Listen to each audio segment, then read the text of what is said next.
Hey, yo, welcome. What up? Welcome back. Welcome back. This is not a podcast. It's just my thoughts with Rob Markman. So we're 2 weeks into 2025, and this video is overdue for me. I've been meaning to make this one for a couple of weeks, and we'll get into it now. But I just wanted to talk about the things that I'm looking forward to in 2025, and then I want to hear from y'all in the comments, like the highlights, the things that y'all looking forward to for this year in music and hip hop in particular.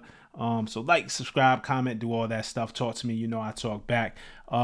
Let's start it off. J.I.D. First of all, I think J.I.D is in position and could really become a breakout rap star in 2025. I think he's laid all of the groundwork. The Never Story, the DiCaprio series, the Forever Story from 2022 was a fantastic album. He could rap his ass off. He absolutely has a fan base to support him.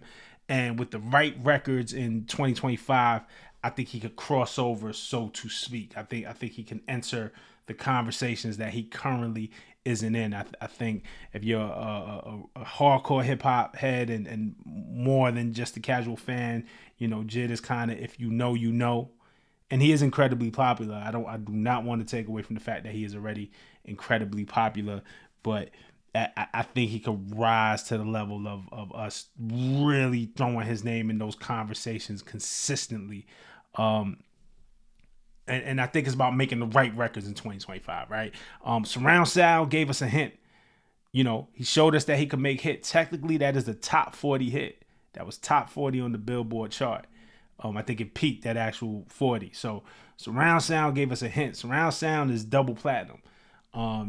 TikTok really blew it up in the challenge and the stuff like that.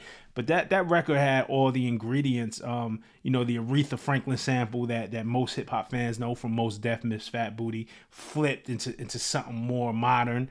21 on the record, the vocals by Baby Tate, just the way the whole thing came together. The video was really dope. Like, Surround Sound to me proves that Jid has it. That shows a hint. Oh, he could go here. 2024 was a lot quieter for him in that regard, but he gave us the 30 and the 31 freestyle. He gave us like high power features. I mean, Fuel on the Eminem album, I thought he killed his verse.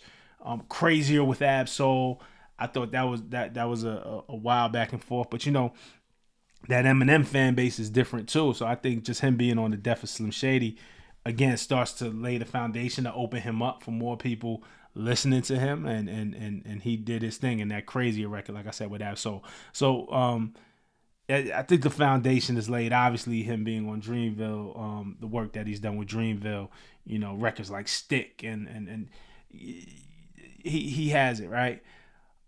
So this is no secret. I think everybody knows if you've been paying attention. If you don't know, but Jid has been working with Metro Boomin. That's confirmed.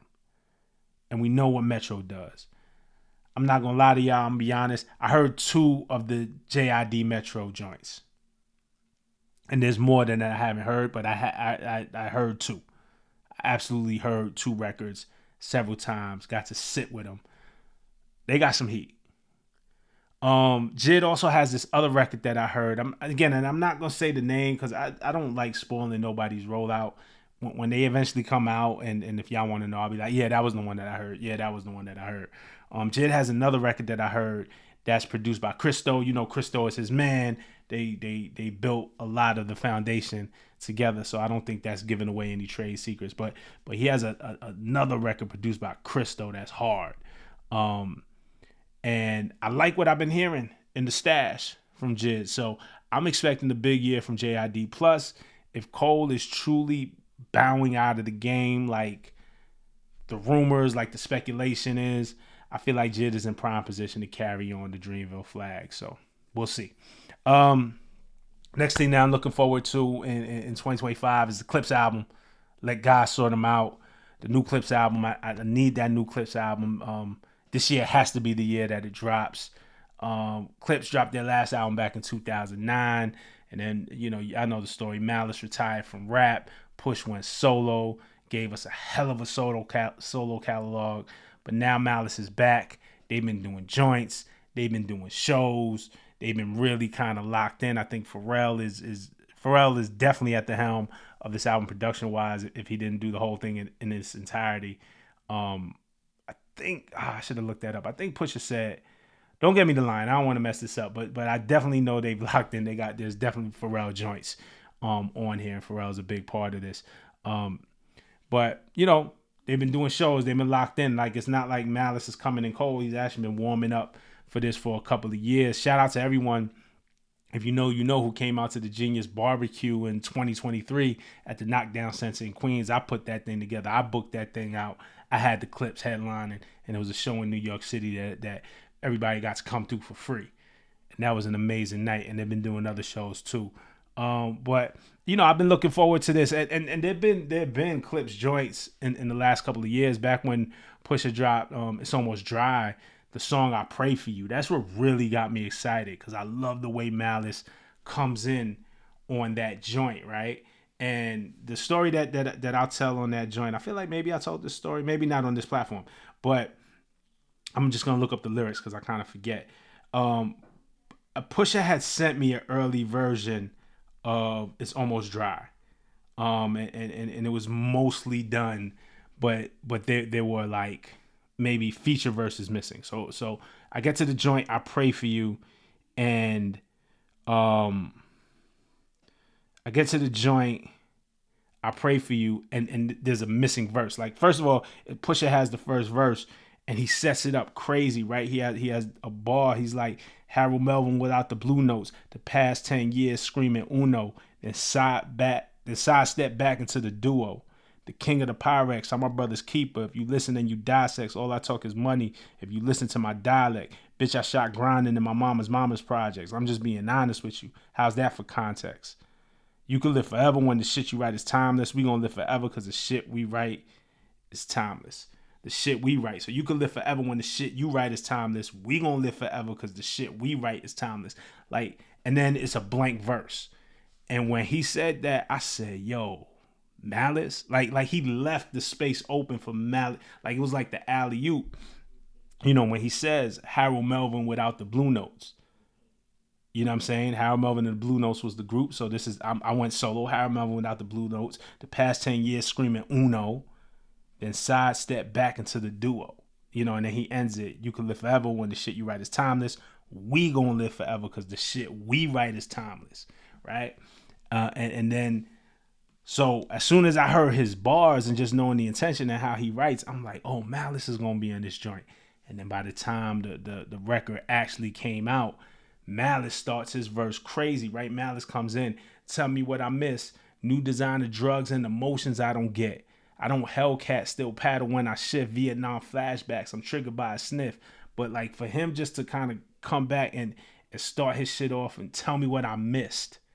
New designer drugs and emotion I don't get. So I just thought, I thought Malice's verse on I Pray For You was perfect. It was like the perfect return. So I think they've been setting up for this for years. You know what I'm saying? So I'm ready to hear Malice's perspective and just excited to hear them back together. So I can't wait for that.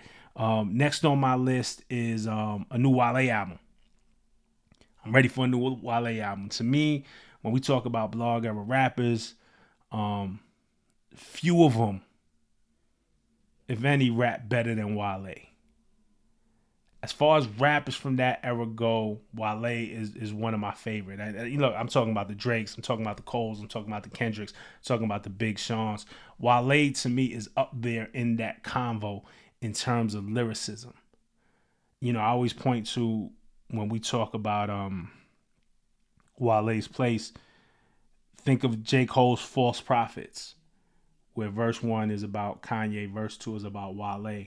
And then Wale responded with Groundhog's Day. Now, this was really a friendly fade. They were talking to each other on those records. It wasn't a battle per se where they were going at each other or that they stopped being friends. But they were talking to each other on those records. False Prophets, verse 2 by J. Cole, and then Groundhog Day by Wale. And Wale went fucking crazy on Groundhog's Day. I stand on that. And he makes hit records too. Lotus Flower Bomb, Bad, On Chill, No Hands, though that's a Waka record. Wale is on that record. That's a diamond record. Album wise, he makes fantastic albums. Ambition, Gifted, I thought was dope. Album About Nothing, perfect album. Wow, That's Crazy, incredible album. And then of course his mixtape discography, Mixtape About Nothing, classic. For Lauren, Back to the Feature. So to me, Wale is always going to be one of them ones. And you know, he teased us a little bit with some singles last year and some stuff like that. He has the new deal with Def Jam, but you know, I think it was cool. I think it was okay. I think it was maybe the right decision that you let Drake and Kendrick play out, because that took all of the air out of the room in hip hop. If you were dropping around that time, I think it definitely affected Big Sean. I think it affected some other artists who just weren't able to overcome the magnitude of that battle and the public interest, and people just really super invested in it. It was hard to drop something and have people actually pay attention and care. That's done at, you know, and Wale wasn't involved in that. He had no reason to get involved in that, in the middle of that, or any of that. Now the smoke is cleared. I think there's going to be new expectations in 2025 of what the public wants for rap, and I think the time is perfect for Wale. So he's one of them ones. So I want to see what he comes up with. Another thing I'm looking forward to, the Cole album and the last Dreamville Fest. If you follow the channel, you know I think Cole had a hell of a 2024, despite what happened between him, Drake, and Kendrick. Cole bowing out of the battle after dropping 7-minute drill, taking it off Might Delete Later. I still think Might Delete Later was one of the top projects of the year. The Inevitable audio series was really, really dope storytelling and reminded fans why they love Cole in the first place. His features was really dope last year, except for Grippy. Y'all know how I feel about Grippy, except for Grippy. I can't give a pass for Grippy. But Cole had a hell of a year, man. Like, and then he announced that 2025 will be the last Dreamville Festival. So one, I definitely want to show up for the Dreamville Fest in North Carolina. I didn't get to go last year, but I've been in previous years. It's a fun time, and it's the last one. I feel like it's going to be special. I feel like it's going to be a reunion of sorts. There's certain people that I only get to see once a year at Dreamville, so I look forward to that.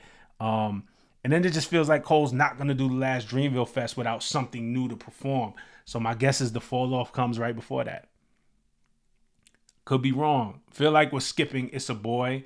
If It's a Boy was ever meant to be a project anyway, but I think the fall off is coming next.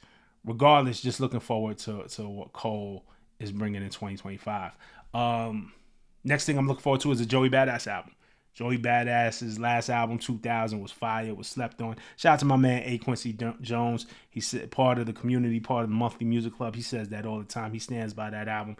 I agree with him. But, you know, Joey Badass's last album, 2000, was fire. And it just feels like he's focused right now. He started off the year with The Ruler's Back. He has everyone talking. Has a couple MCs on the West Coast fired up. You know, we talked about that. I did a video about that. So you know, he got other guys rapping now. People fired up and ready to rap. I'm not mad at the energy. I'm from NY. I'm not mad at the energy. Now let's see how Joey follows it up. Joey has to absolutely follow it up. I think he started off the year with some incredible energy, and so I'm waiting to see him follow it up. So Joey Badass album this year, I'm looking forward to. I'm looking forward to Kendrick and SZA on tour, on the GNX tour. I'm looking forward to that Tyler Creator tour, that Chromacopia tour. I think I definitely want to hit both of those shows. Definitely want to check out maybe GNX twice. I want to see it in New York, but I think I'm gonna go to LA to see it too. I think GNX is gonna be special in LA, so I want to go to LA and see it too. So definitely gonna catch it in New York. I want to catch it in LA, and I want to catch it at Tyler the Creator tour. I missed his Call Me If You Get Lost tour, and that stage show looked incredible. So Tyler's just an incredible performer, and it's really immersive what he does. So I want to see what he does for Chromacopia. And then lastly, the rise of Doechii. You know, I think Doechii had a hell of a 2024.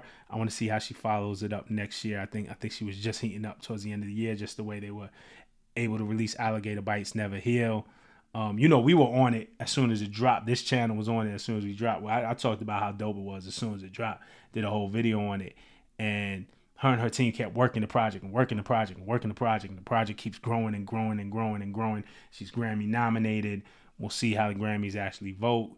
But I think I'm hoping that she uses this momentum from Alligator Bites from 2024, the momentum they've been building, and I hope we build on that momentum in 2025. I really, really want to see what Doechii does next. Those are the things that I'm most excited about, that I'm most anticipating for this year so far at the top of the year. I want to hear from y'all. Hit me in the comments.